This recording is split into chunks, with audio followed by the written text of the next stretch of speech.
What if the coin in your hand right now was quietly carrying a piece of America's history that most people never stop to notice, and yet collectors around the world still study it under magnifiers, searching for hidden meaning, hidden value, and hidden stories? Because this is not just any coin. This is the 1974 Washington quarter, a small piece of metal that has passed through millions of hands, survived decades of change, and still somehow remains one of the most misunderstood coins in everyday pocket change. And the strange part is, most people don't even look at it twice. But what if they should?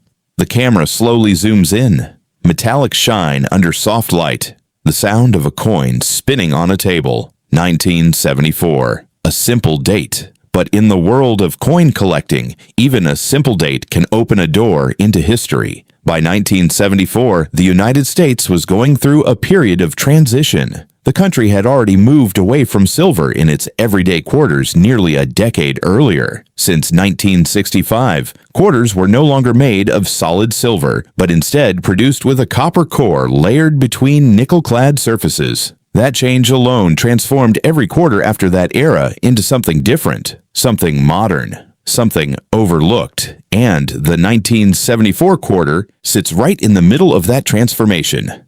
Now imagine holding it in your hand. Cold, small, ordinary at first glance. On the front side, you see the familiar face of George Washington. Calm expression, strong profile. A design that has become one of the most recognized portraits in American coinage history. Above him, the word Liberty. Below, the year, 1974. And just under the motto, "In God We Trust," there is something subtle but important. The mint mark, if present, quietly revealing where this coin was born. Philadelphia coins often carry no mint mark. Denver coins show a D. San Francisco coins, especially proof versions, carry an S. Each tiny letter connects the coin to a different minting facility, a different production story, a different journey into circulation.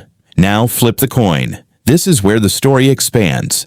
A bold eagle dominates the reverse side, wings spread wide, clutching arrows and an olive branch. Above it, the words United States of America. Below, $quarter. It looks simple, but simplicity is exactly what makes it powerful, because this eagle design created by John Flanagan has been used for decades, making it one of the longest-running designs in U.S. coin history. And yet, most people never think about what it represents. Strength, peace, preparedness, balance, arrows for defense, olive branch for peace, a quiet national message stamped into every single quarter.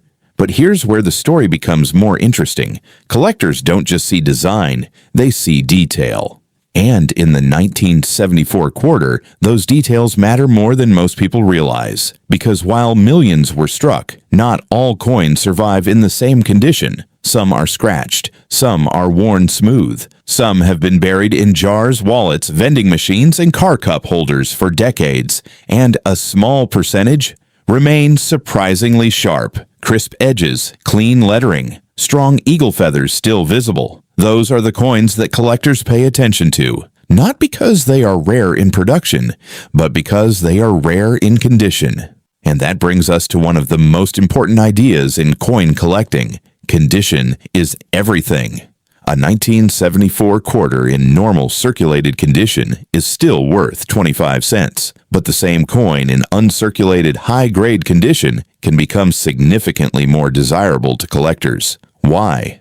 Because preservation is rare. Time destroys more coins than the mint ever produced. Now imagine a collector holding a 1974 quarter under bright magnification. Every tiny scratch becomes a landscape. Every detail becomes a clue. They are not just looking at a coin. They are reading its life story. Where has it been?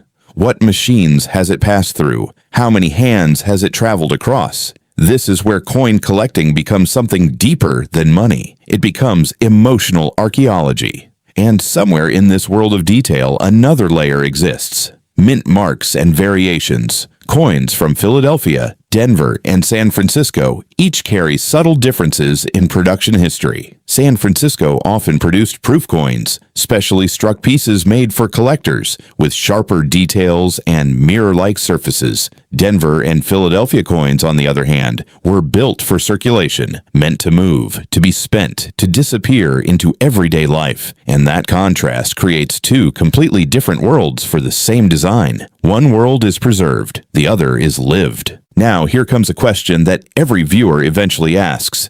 Is the 1974 quarter a rare coin? The honest answer is no. Not in general circulation. Millions were minted. Most are still common today. But here is the twist that collectors understand deeply. Rarity is not only about how many were made, it is about how many survived in exceptional condition or with unusual characteristics.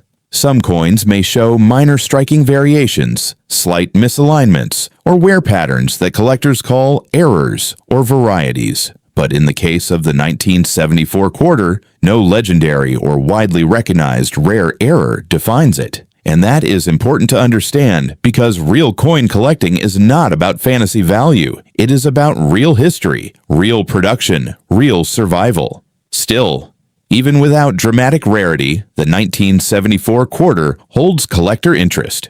Why?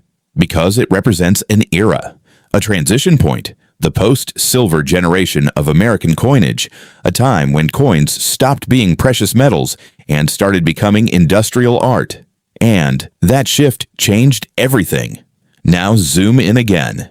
The coin rotates slowly in light. You notice the rim, the edge, the texture. This is where grading becomes important. Professional coin grading systems evaluate coins from heavily worn, low grade, to perfect mint condition, high grade. A single grade difference can completely change collector interest because collectors are not just buying coins. They are buying condition, preservation, and visual perfection. And this is where psychology enters the story. Why do people collect coins like the 1974 quarter? It is not just about money. It is about connection, a connection to history, a connection to memory, a connection to something physical in a digital world. A coin like this has survived everything: inflation, technology shifts, political change, and decades of human movement. And yet, it is still here.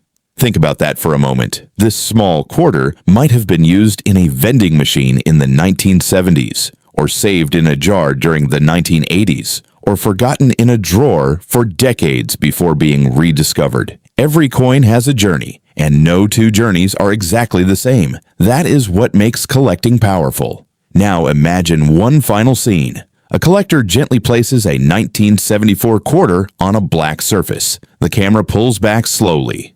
Silence. Just the faint reflection of light bouncing off metal. And suddenly, this coin doesn't feel ordinary anymore. It feels like a survivor, a witness, a tiny artifact of American history that most people never truly see.